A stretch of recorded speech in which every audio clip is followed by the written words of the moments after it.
Elle était perchée sur un tabouret de bar, sirotant nonchalamment un vodka coca, et jeta un coup d'œil à sa montre, constatant que son ami avait déjà 15 minutes de retard.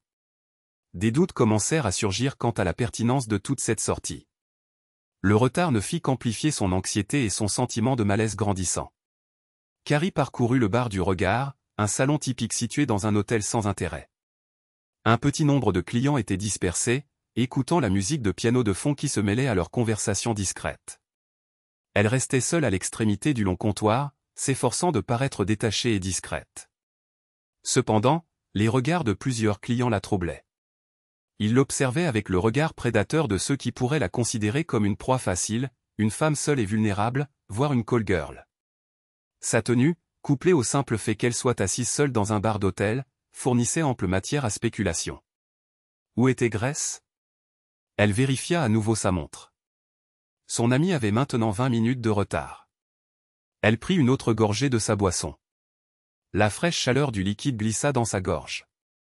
Alors que son regard balayait le bar, elle croisa les yeux d'un homme assis à l'une des tables face à elle. Il leva son verre et sourit. Elle rougit instantanément, détournant le regard, tout en sentant encore ses yeux sur elle. Elle essaya d'éviter de regarder dans sa direction, savourant d'une certaine manière l'attention tout en résistant à l'envie de l'attirer ou de l'encourager délibérément. Son téléphone émit 2 bips. Un SMS. Elle fouilla dans son sac à main et en sortit son smartphone. Quelques tapotements sur l'écran firent apparaître le message. Il était bref et précis, ce qui était inhabituel pour Grace. D'habitude, elle préférait de longs récits remplis de détails explicites. À moins qu'elle ne préfère appeler et parler directement. Désolé, chérie. Je ne peux pas en parler. Que s'est-il passé? Quelque chose de vraiment important, j'ai. Elle fixa le message, et ses épaules s'affaissèrent. Tous les efforts qu'elle avait déployés pour organiser cette soirée étaient-ils désormais complètement vains? Elle composa le numéro de Grace.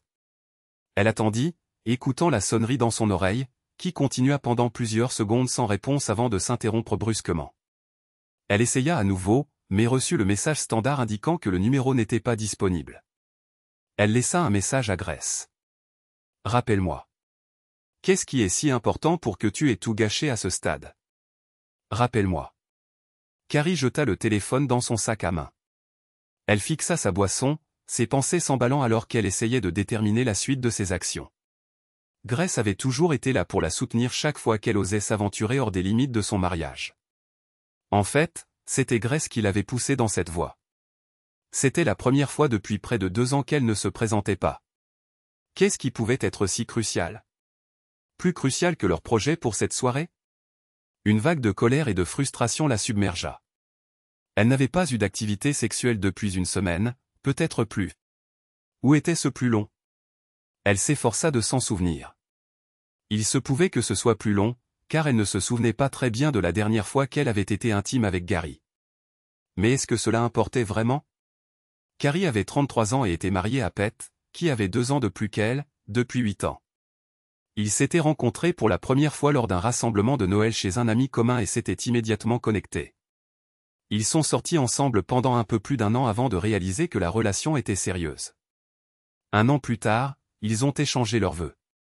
Leur carrière ne faisait que commencer à s'épanouir, ils ont donc décidé de retarder le projet de fonder une famille de quelques années.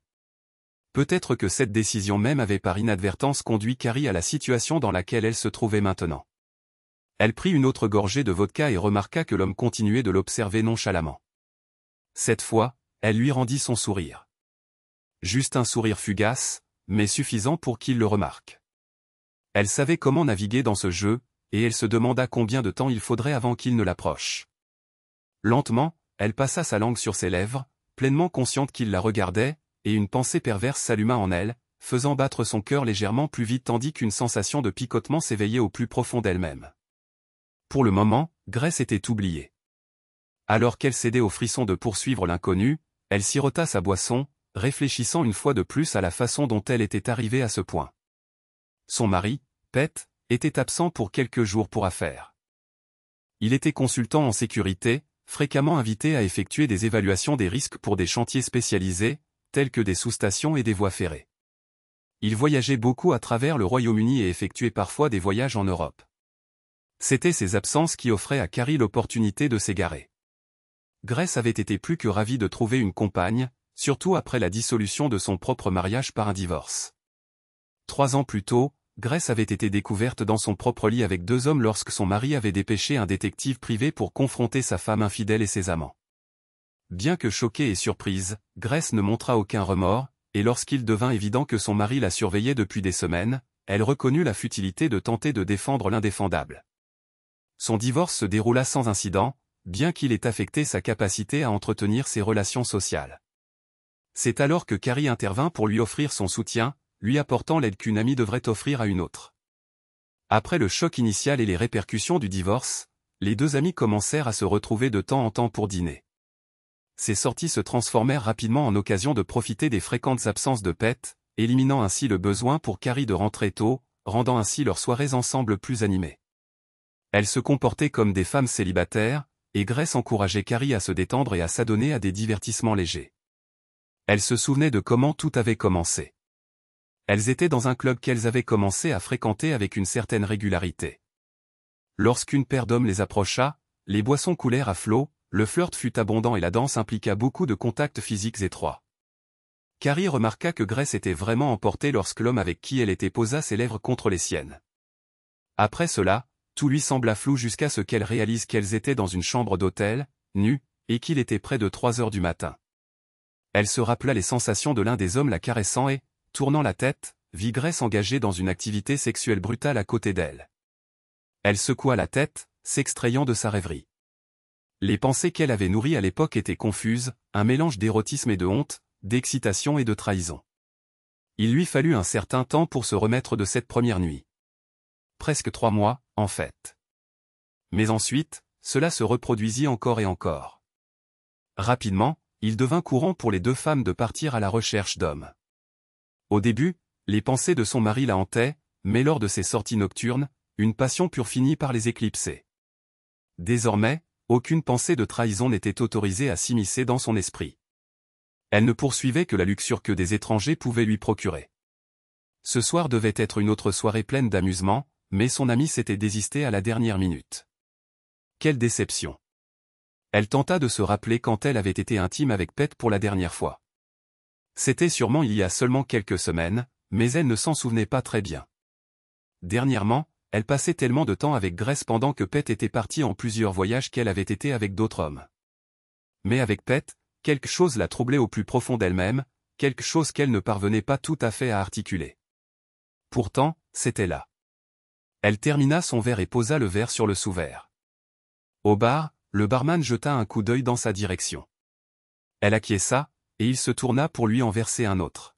« Je m'en occupe, si vous le permettez. » Sa voix grave venait directement derrière elle. Elle se tourna et vit l'homme. Il mesurait environ 1,80 m, avec des cheveux poivre et sel courts. Il semblait mince et en forme, confiant, avec des yeux marron foncé profonds. Carrie se sentit attirée par son regard fixe, comme s'il était déjà à l'intérieur d'elle. Un frisson de plaisir la parcourut, et elle réalisa que c'était lui qu'elle désirait ce soir.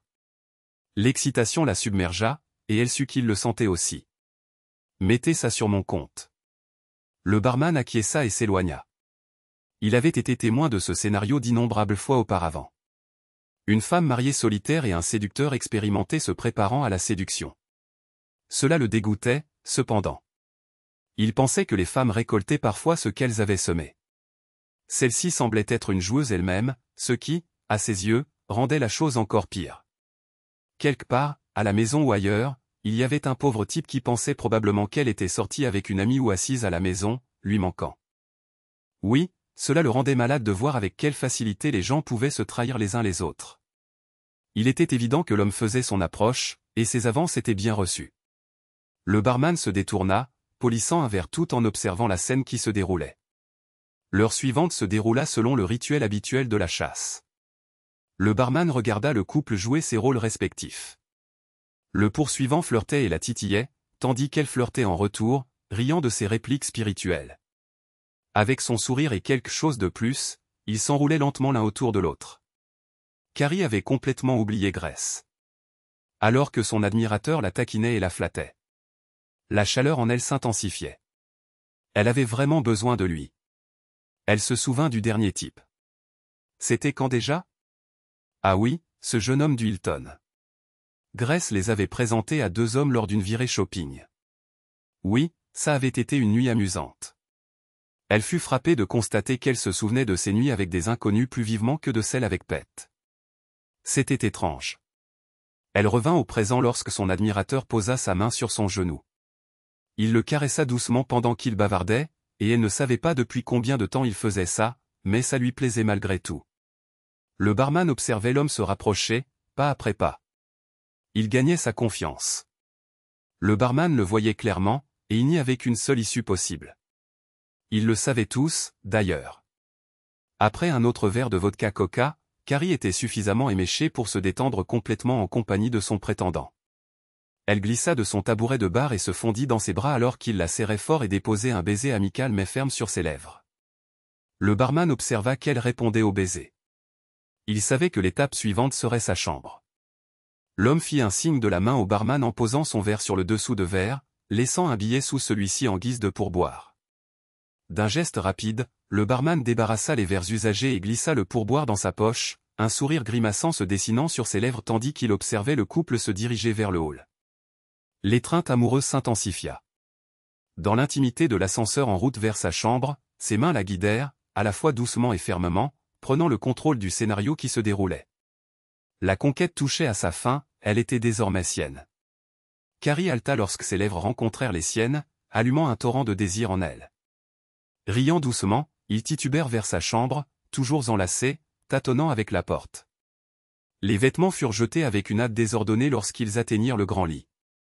Leurs lèvres se rejoignirent et ils furent bientôt perdus dans un enchevêtrement passionné.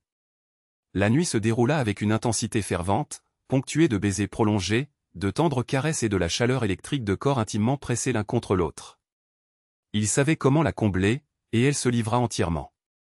Les heures semblèrent se fondre les unes dans les autres tandis qu'ils s'exploraient à plusieurs reprises jusqu'à ce que, vers 2 heures du matin, leur passion ardente commence à s'apaiser, les laissant tous deux essoufflés et complètement épuisés.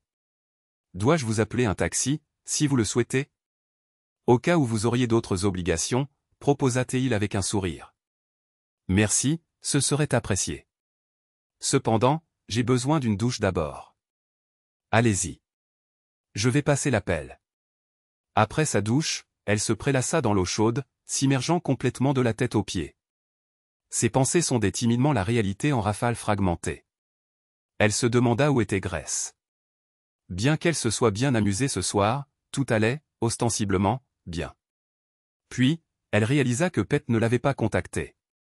Peut-être avait-elle manqué l'appel, mais c'était résolument atypique. Il appelait invariablement. Elle se sécha avec une grande serviette moelleuse et commença à se rhabiller, appliquant méticuleusement son maquillage. Elle déverrouilla son téléphone, ne découvrant aucun appel manqué de Pete. Elle embrassa son amant, quitta la chambre et se dirigea dans le couloir vers les ascenseurs. Un subtil malaise commença à s'insinuer dans ses pensées, en voyant un frisson lui parcourir l'échine. Quelque chose n'allait pas.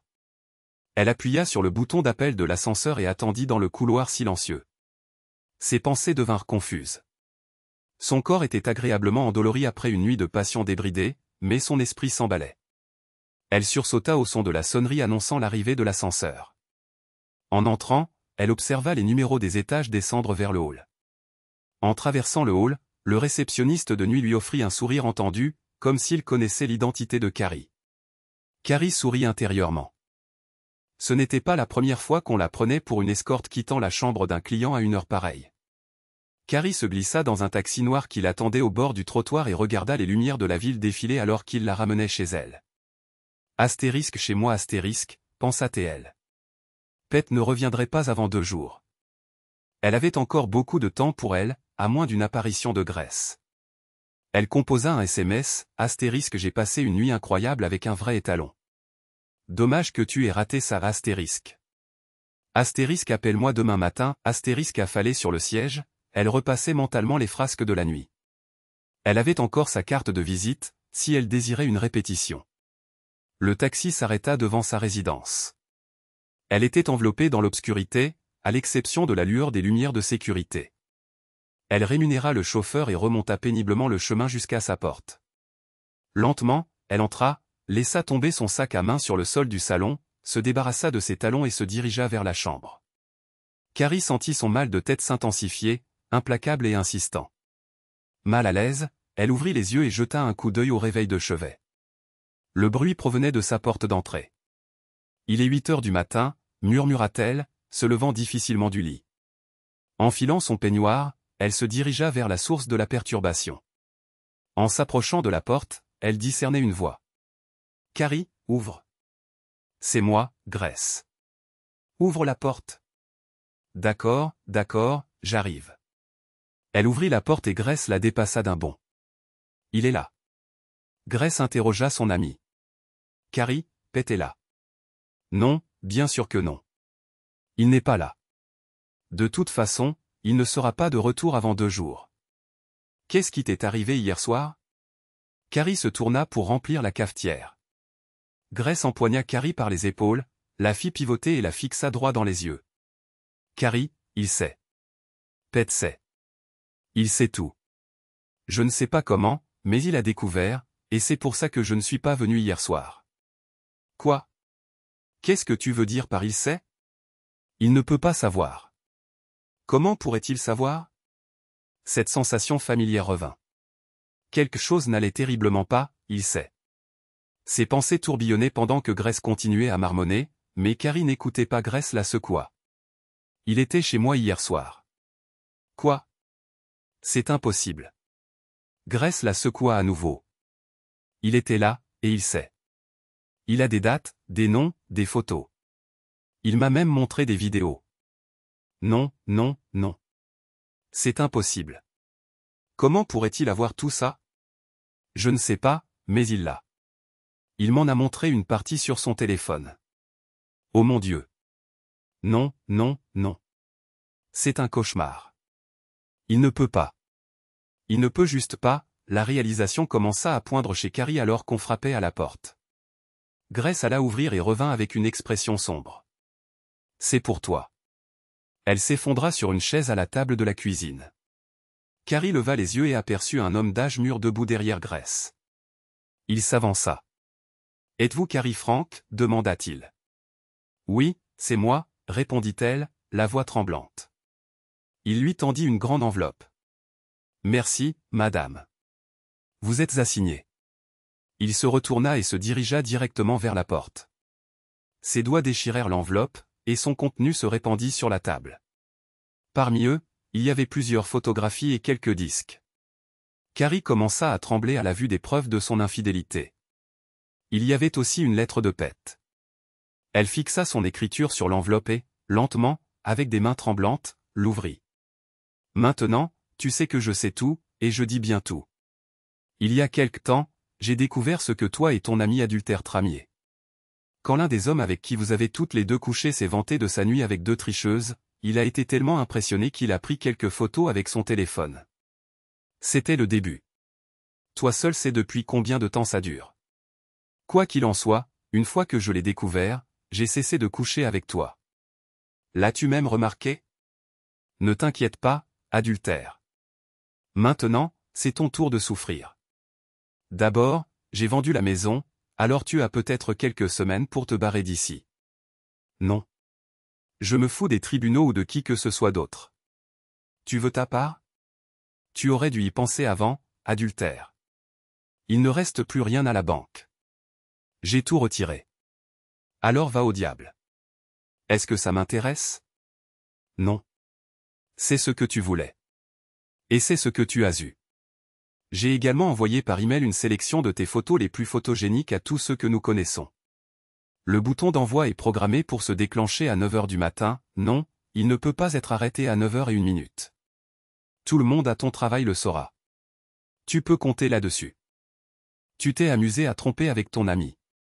Eh bien, maintenant tu devras peut-être en faire ta véritable profession. Autrefois, je t'aimais.